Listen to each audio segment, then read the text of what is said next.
नमस्कार, मैं वीडी वोगल्स एक बार फिर प्रस्तुत हूँ एक नई कविता के साथ। यह मेरी लिखी एक कविता है जिसका शीर्षक है लेखनी काव्य संवाद। यह एक काल्पनिक कविता है जहाँ लेखनी और काव्य आपस में कुछ वार्तालाप करते हैं, जिसमें काव्य अपने कुछ प्रश्नों को लेखनी के समक्ष रखती है। तो आइए इसे पढ़ते हैं और मुझे पूर्ण उम्मीद है कि यह आपको पसंद आएगी। जो जले जीव को जीवन में जीने की जिज्ञासा देती है, जो हारे प्राणी की हैरानी को क्षण में हर लेती है, साहित्य जगत के ज्योति में ज्योत कहीं जो जीवित है, छंद सोरठा दोहे से आगे जो रस संबोहित है, काव्य उसे हम कहते हैं जो खुद में अभिमानित है, कई भेद हो जाने पर भी साख अधिक गौरवान्वित है। कई कवि की कठिन साधना से सामर्थ्यशील यह सत्ता, कई आशिक की अल्फाजों से प्रभावित प्रभुत्ता, कई सुर ने सुरबद्ध किया इसे कई तुलसी ने गाया, कई सुर ने सुरबद्ध किया इसे कई तुलसी ने गाया, कई कबीर कई रहमानों ने मिलकर इसे सजाया, कई दिनकर कई अटल कई कई मिले निराला, कई यज्ञ कई पंथ कितनों ने प्रेरी धारा,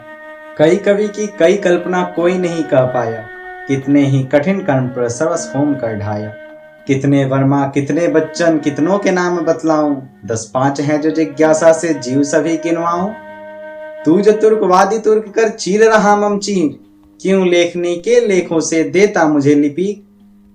किम कृपा किंचित चिंतन, किम कृपा किंचित चिंतन, किम किम अर्थ विराम, किम किम छंद सोरठा सिद्ध कर साधे मुझे छन्याम।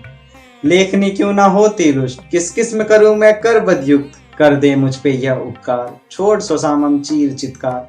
चितई चितमम छलनी हालत ना डिगे तोर क्यों नोक, किम सोसामम स्थिति लगे तुझे व्यंज योग। काव्य के करुण क्रंदन से लेखनी क्रुद्ध हकला उठी, अपने भाल को पकड़ भगनी को बिलोक डटी, सुन बहन मम करुण अवस्था, मैं किन्मुख वाचु प्रवस्था, मैं स्वयं सोसा संचित हूँ किस हाल तुझे बतलाऊं, ऊर्जा स्वेता होती तो पूर्वजा सा शीस नवाऊं, निर्वासित मैं साहित्य जगत से किस हाल तुझे बतलाऊं, स्वयं हास के पंथ पर अनुजा मैं तुझे बचाऊं। सत्य सखी मैं सुस्त जगत की क्षोभ पीर घट प्यासी, सच अग्रजा मैं नास पंथ पर पूरक संघटवासी,